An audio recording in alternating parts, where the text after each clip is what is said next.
Aujourd'hui, nous présentons un projet. On a travaillé en collaboration avec la GIZ et nous comptons beaucoup sur vos remarques pour qu'on puisse lancer une version qui sera très complète. Premièrement, comme vous le savez, la protection de la vie privée et données personnelles aujourd'hui n'est plus un luxe. Vous avez vu un petit peu les mots qui ont parlé de la protection des données personnelles. Il y en a qui en croient toujours que c'est un luxe, mais ce n'est plus un luxe, mais une nécessité pour le Maroc afin de faire face à un certain défi et à un certain enjeu. Donc, la protection des données personnelles, aujourd'hui, c'est une norme constitutionnelle, selon l'article 24 de la Constitution. Toute personne a droit à sa vie privée. Donc, ce n'est plus tout simplement un droit, mais une norme constitutionnelle. Et aussi, c'est un des facteurs clés en ce qui concerne le fait de confirmer la confiance numérique et de préserver l'intérêt des citoyens qui sont malheureusement aujourd'hui assimilés à des sacs d'informations ou des sacs de données, parce que les données valent de l'or. Aujourd'hui, vous avez vu ça auparavant. Donc, c'est aussi un prérequis dans le cadre de la mondialisation, un prérequis pour la signature de pas mal d'accords internationaux, que ce soit dans le cadre du blanchissement d'argent ou dans le cadre des échanges de données. C'est un prérequis et le Maroc a intérêt à développer cette dimension-là. Mais la partie la plus importante, c'est qu'aujourd'hui, face au développement sans précédent dans l'histoire de l'humanité des technologies d'information, et malheureusement de leur caractère de plus en plus intrusif, avec des nouvelles concepts, par exemple le cloud computing, les objets connectés, le big data. Donc les technologies d'information et les GAFA aujourd'hui s'intéressent beaucoup à nos données personnelles. Et là, la dimension éthique doit être prise en considération. C'est pour ça qu'au niveau de la loi 0908, il y a un paragraphe au niveau du premier article qui insiste sur le fait que l'informatique est au service du citoyen et non pas l'inverse. Donc, en quelque sorte, il y a cette primauté à la protection de données personnelles qui est plus importante que le développement lui-même. Donc, il faut prendre en considération la dimension éthique quand on parle de la protection, quand on parle du développement informatique et technologie d'information face à la protection des données personnelles. Donc tout ça c'est intéressant. Mais maintenant, quand on parle de la protection de la vie privée numérique des enfants et des adultes, là la problématique devient encore plus compliquée. Pourquoi? Parce que ce sont les hommes et les femmes de demain. Et Internet, pour eux, c'est un espace de jeu, un espace de loisirs, mais en même temps une source d'information dans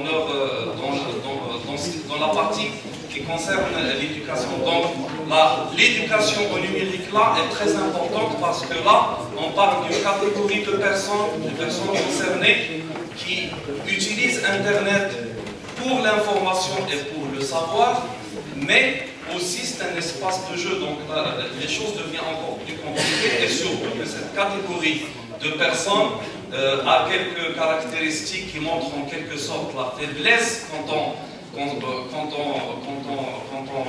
utilise les technologies d'information. On parle d'innocence, de vulnérabilité au risque. Donc l'éducation au numérique joue un rôle très important dans ce sens.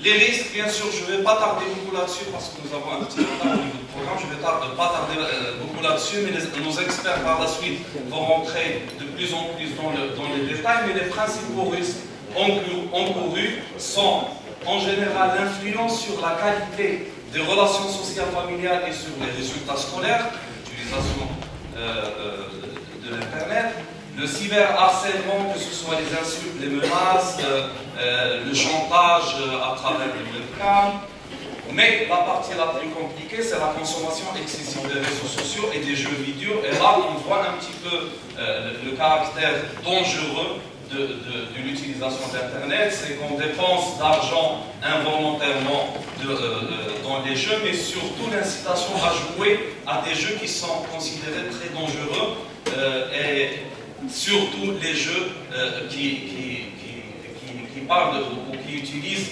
un principe de défi, de challenge qui est dangereux. On verra par la suite quelques exemples.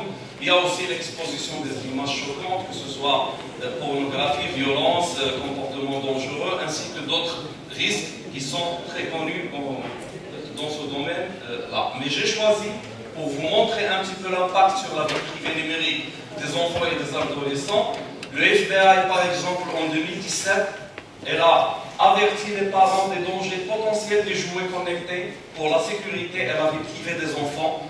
Et aussi, au niveau de la France, donc la CNIL, il y avait une mise en demeure publique pour atteindre grave à la vie privée en raison des jouets connectés. L'exemple de la poupée My Friend Kayla et le robot IQ. Donc là, c'est des exemples où, par exemple, le cas de l'FBI ou le cas de la France, les jouets connectés peuvent être utilisés à travers des failles qui existent au niveau de ces jouets, des failles de sécurité, pour atteindre à la vie privée des enfants et aussi des parents par la suite. Les jeux de challenge, là, ça devient encore plus compliqué parce que, par exemple, la Necnomination, c'est un jeu dangereux qui met en scène la consommation de boissons alcoolisées sur Internet.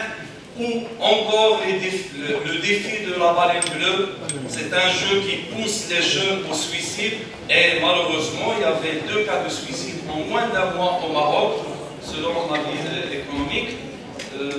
Donc là c'est juste pour vous montrer un petit peu le caractère dangereux des choses. Mais selon la dernière enquête de l'Agence nationale de réglementation télécommunications ANRT, vous voyez que les statistiques montrent que 56% d'utilisation d'Internet par les enfants âgés de moins de 15 ans, peu de parents, malheureusement 15,6% qui utilisent des outils spécialisés de contrôle, encore seuls 28% des parents ont les compétences nécessaires pour orienter cet usage d'Internet par leur enfant, 41% des parents pensent que leur enfant doivent être éduqués à l'usage d'Internet à l'école, c'est un bon indicateur, mais aussi un mauvais indicateur parce que 59% ne le croient pas. 9 enfants internautes sur 10 qui accèdent aux réseaux sociaux. Donc si on prend un petit peu les âges, entre 5 et 14, 95,8%, entre 15 ans et 24 ans, 98,4%, voire donc plus que les âges 25-39 qui sont à 95,3%. Et enfin, un dernier indicateur, c'est que les réseaux sociaux sont visités tous les jours par 90,6% des jeunes internautes âgés de 20 à 24 ans. Donc, apparemment, il faut opter pour une approche plus valeureuse. Donc, l'approche cible serait peut-être mieux accompagnée et mieux sensibilisée au lieu juste de se contenter d'interdire et de verrouiller. Alors, pour tout ça, nous avons pensé au niveau de la CNDP de développer une plateforme dédiée à la protection de la vie privée numérique des enfants et des adolescents, sorte d'école virtuelle si on ose dire. Les objectifs sont tout simplement de sensibiliser, comme je viens de dire. Bien sûr, il faut parler des opportunités parce qu'on n'est pas là pour interdire Internet, il y a beaucoup d'avantages, mais il faut aussi les sensibiliser sur les dangers, les risques, leurs droits, les moyens de protection, les voies de recours et tout ça. Un deuxième objectif, c'est de disposer, parce que ça n'existe pas au niveau du Maroc seulement, mais à l'échelle internationale, il y a peu de pays qui ont ce genre de plateforme. Donc disposer d'un portail de référence en la matière qui va contenir un maximum de supports liés à ce thème-là. Donc on parle de guides, de bonnes pratiques, des ressources pédagogiques et sous différents types de supports de création artistique, par exemple, des dessins, des vidéos pédagogiques, des jeux éducatifs et tout ça. Mais le plus important, c'est ne pas rester dans cette approche classique d'enseignants enfants, mais d'essayer de faire participer les enfants et les adolescents en contribuant aussi dans le contenu. Nous allons voir par la suite quelques exemples et des cas réels. Donc c'est de penser à une plateforme conçue par et pour les enfants et les adolescents à travers donc, des ateliers artistiques, des concours en ligne, des espaces ambassadeurs qui vont être les relais, on va dire, les relais et faire passer le message et cette culture de vie privée numérique aux autres enfants. Encourager la recherche et développement dans ce domaine, donc on invite les enseignants, les professeurs et les chercheurs à travers cette plateforme de voir un petit peu ce qui se passe, de comprendre la problématique et d'essayer de contribuer en matière de recherche et développement, et aussi mettre à disposition de la société civile ainsi que tous les acteurs concernés des outils qui vont leur permettre de mieux faire leur travail, de toucher et de cibler cette catégorie-là avec des outils de travail qui vont aider à mieux faire leur activité sur le terrain. Tout ça pour aller vers un portail fédérateur de la protection de la vie privée numérique des enfants et adolescents. Alors le projet, si on peut parler des facteurs clés de succès, tout d'abord c'est l'implication de tous les partenaires et acteurs concernés, voire même aller vers un écosystème de rayonnement pour que les gens commencent, et les enfants surtout, commencent à utiliser et à bénéficier du contenu de cette plateforme digitale. Un comité de pilotage qu'il soit le plus élargi possible, on va parler tout à l'heure de la composition de ce comité. Une équipe dédiée de veille et de recensement du contenu, parce que la qualité de contenu c'est l'un des facteurs clés de succès de ce genre de type de projet, mais surtout l'interactivité et la contribution des enfants et adolescents, comme j'ai déjà expliqué, à travers des concours, des ateliers artistiques ou les ambassadeurs. Enfin, les objectifs et une vraie pénétration réelle, une automatisation du contenu et aussi une dynamique de réseau par rapport à ce projet. La réussite du projet nécessite l'implication, comme j'ai déjà expliqué, de tous les partenaires concernés. Aujourd'hui, avec le pilote que je vais montrer tout à l'heure quelques images de la plateforme, il y avait un financement et un soutien de l'agence allemande de coopération GIZ.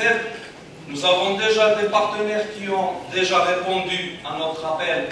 Il s'agit du ministère de l'Éducation nationale, la Direction générale de la Sûreté nationale et le ministère de la Solidarité de la Famille et du Développement social.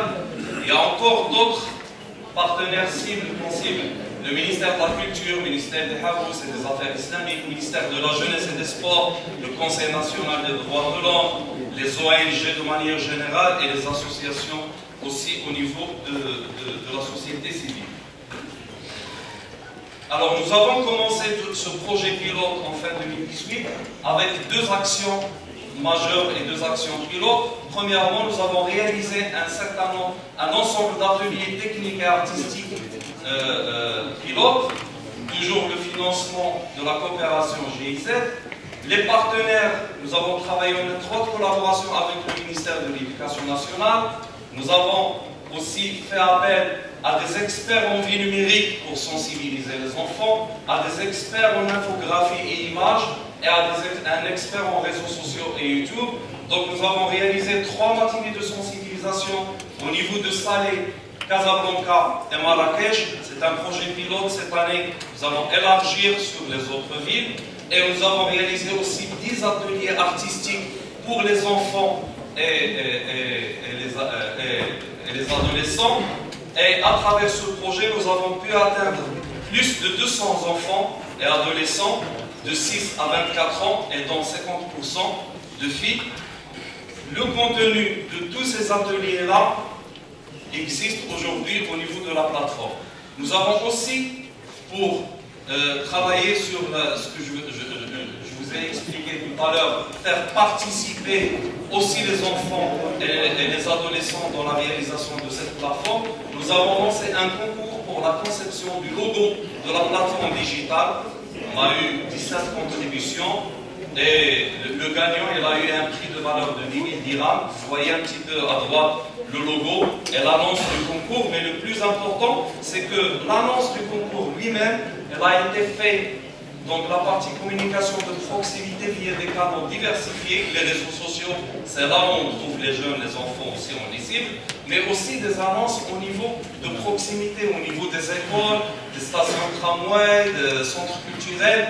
Donc ça, c'est pour toucher. Et vous savez qu'à travers un concours, on arrive à sensibiliser sur la vie privée sans le dire directement. Donc c'est ça l'objectif en quelque sorte. Donc le projet, il contient un ensemble de modules et de rubriques. Il y a la partie programme et projet qui va parler, on aura des rubriques sur le rôle de la plateforme, l'organisation, comment on est organisé, les partenaires, les programmes, les projets, les ateliers, les événements qui seront réalisés en parallèle. Une partie aussi réservée à tout ce qui est référence et ressources, donc les textes officiels, la protection de la vie privée numérique, de documents au support qui peut apporter un plus par rapport à ça, les médias en ligne, l'éducation numérique, des outils pratiques aussi qu'on peut utiliser pour mieux protéger la vie privée des enfants et des adolescents. Une troisième rubrique qui va contenir les bonnes pratiques.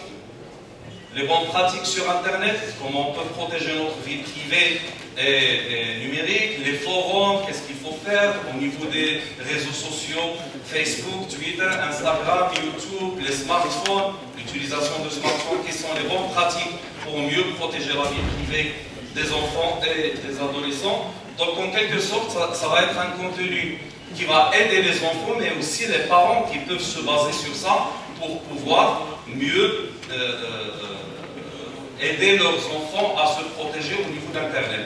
Il y aura aussi des concours, donc des annonces qui vont gérer les inscriptions et les résultats pour toucher directement les enfants. Les ambassadeurs, nous allons sélectionner quelques ambassadeurs à chaque fois qu'on organise des ateliers. Nous aurons des ambassadeurs qui seront nos relais par rapport surtout au niveau des écoles, au niveau des clubs qui existent aujourd'hui au niveau des écoles. Nous allons essayer d'introduire cette notion de vie privée.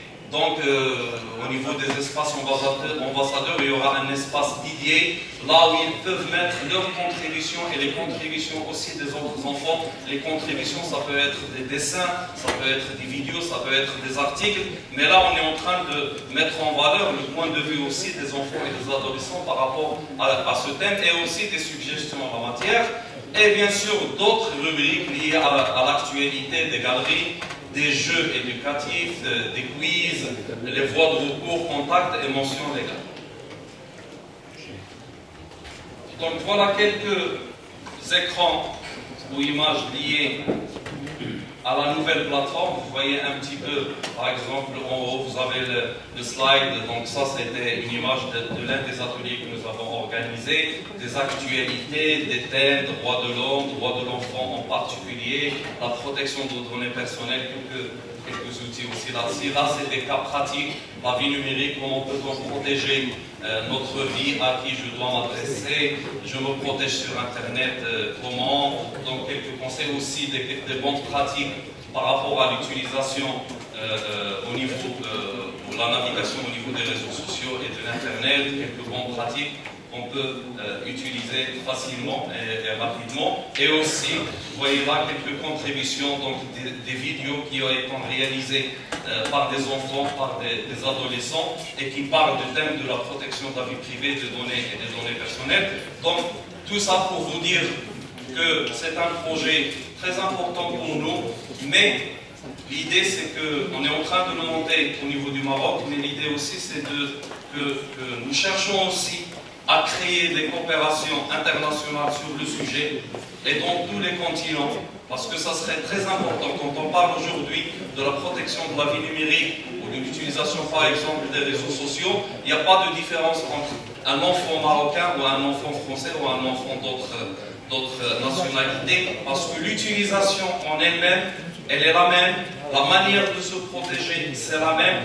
Donc si on essaie de créer un réseau de ce genre de plateforme, parce que ça existe aujourd'hui des plateformes telles que Sterlab qui est opérationnel au niveau de pas mal de pays. Donc si on arrive à créer un réseau, échanger comme ça, nous allons bénéficier des documents, des pratiques et de tout ce qui est pratique au niveau de la protection de notre vie privée numérique et des données personnelles des enfants et des adolescents. Donc voilà, je compte beaucoup sur vos remarques, vos suggestions pour qu'on atteigne un produit qui va apporter un plus dans ce domaine. Merci.